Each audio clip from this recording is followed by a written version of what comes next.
Welcome to another video right here on FE Builds. Yes, that's right, you can see the HNR PANTHER in front of me.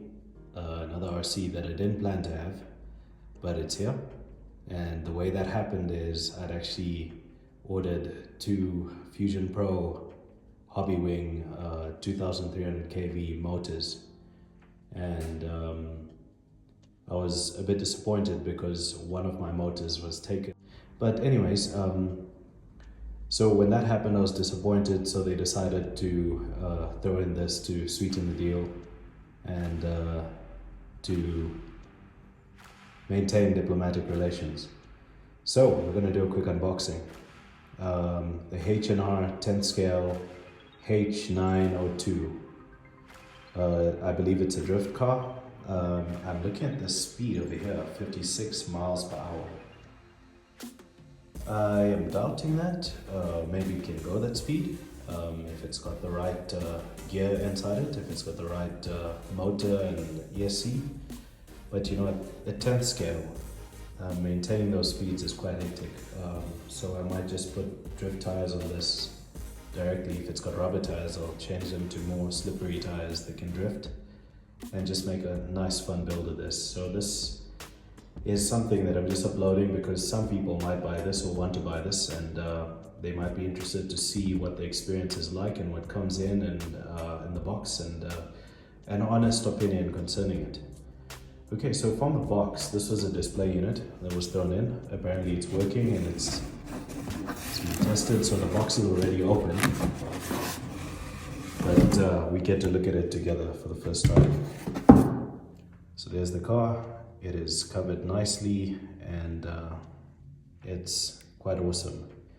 I believe it's got a Dumbo RC remote. I did a bit of research before I took this in because I'm at a space or stage in my life where I only take in pro scale RCs, and I like to do builds on pro scale RCs. But I mean, if this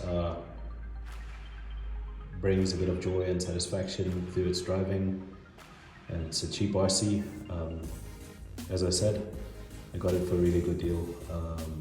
They sort of threw it in to sweeten the deal because I was quite sour when one of my Fusion Pro motors was sold. But yeah, at least I got one, so we'll be throwing that Fusion Pro into the TRX6 hauler truck, ultimate hauler, and let's see how that goes. But for now, let's just do a quick unboxing and let's see what comes in this box, what this car is all about, and we'll go drive it and see how it goes in terms of that. Okay, so I've taken out the car and I'm going to pull this plastic off. Let's do it together. Right off the bat, I like this nice matte finish. It's a very nice feel, especially on RC cars. Just from feeling the weight of this car and looking at it, it already gives me a feel like the felony armor. Very similar kind of feel. Not the same, but it's not the cheapest RC you will get out there. So maybe it's quite a nice deal to actually have this thrown in as a special. And let's open the body of the RC and just look at what comes inside. Oh wow, it's actually got a Hobby Wing 3652 3300 kV motor. I believe that's Hobby Wing, might be rebranded. And I believe it's also got a gyroscope. It's got a lights module up here, and I believe it's got both forward and reverse lights. So we'll go through the whole process together. That's the RC, that's what's in there, the 3300 kV. And the front, the suspension link arms at the top, and I believe on the side are adjustable. So it's quite nice. It's made from quite a quality type of plastic, and I'm quite pleased with that. That's quite nice.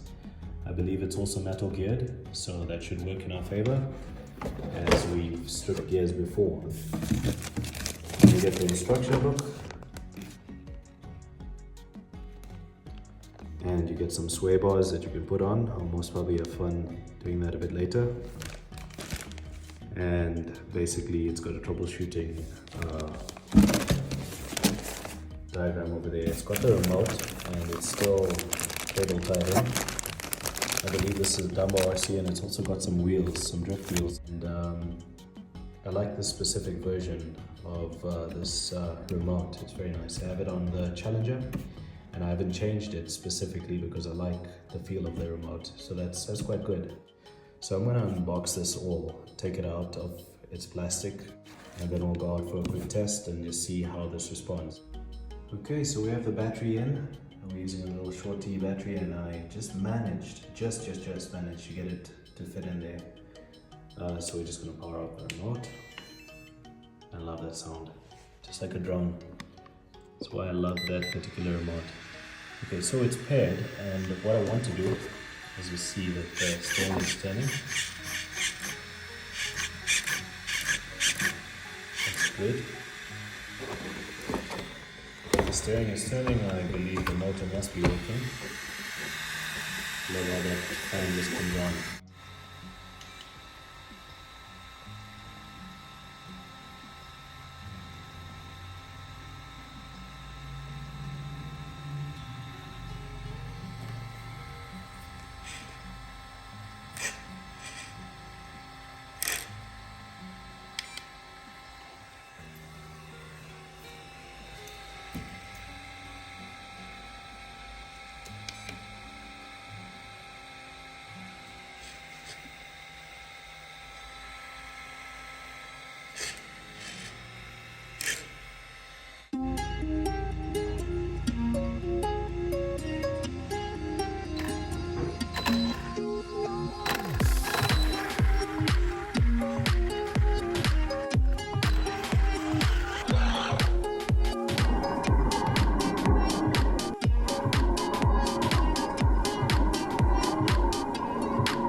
Okay, we're back with our dirty HNR Panther, and we're correcting the counter steer of the gyro.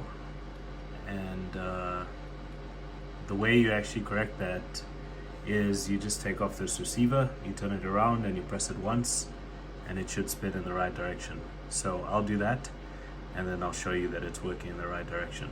Okay, so it's done. What you do is basically take the receiver out, you spin it around on the other side, not the button on this side, that's got other functions. The button on this side, you just press it once and wait a second or two, and you're going to see a green light flash. So you need to hold it straight up and stable and press it once, wait about a second or two, and it should go in the right direction. Okay, so we're gonna quickly do a test to see if our settings have worked. So I'm gonna steer to the left, and it should counter steer to the right. Did you see that? So I'll do that again. Steer to the left, counter steer right. Steer to the right, counter steer left. Now it's set right. Now it's programmed properly. And just checking if the controls are working, and we can reduce that, but we'll reduce it when we're driving and get it proper. Okay, so we just installed the sway bars, and basically it's very simple to do. You will see that on this car at the bottom there's already a slot for these plastic pieces to go over, to clip on, and then you're going to get two spring type bars. You're going to get 4 of these screws that I'm looking at now. I'll zoom into one of them so that you know. And basically you put that bar down and you screw it in and it goes in its place. But before you do that, these orange pieces will also come in the set, and basically you'll get the orange piece and you'll get a small screw that goes in with the hex key. I put some Loctite on because I assume these parts will be moving quite a lot, blue Loctite. And once you tighten that down at the end, it'll be quite strong, it'll hold. And you fasten that down, you have that on both sides, then you basically clip on the top piece. That's the easiest way to get them in. And the same is done at the back, as you can see. First we put together this bar that's adjustable, as you can see over there. And after putting that together, we clipped it first on the bottom, because the bottom is a bit harder to clip, and then we clipped it onto the top. And it's important to note that when we put these orange pieces on, it was before we actually put the sway bar in. You can see, once again, these two screws are holding the sway bar down. So if I zoom in, it totally holds it down, locks it in place. And that's how you install the sway bars. So that's a wrap for this video. Thank you for watching. Until next time, cheers.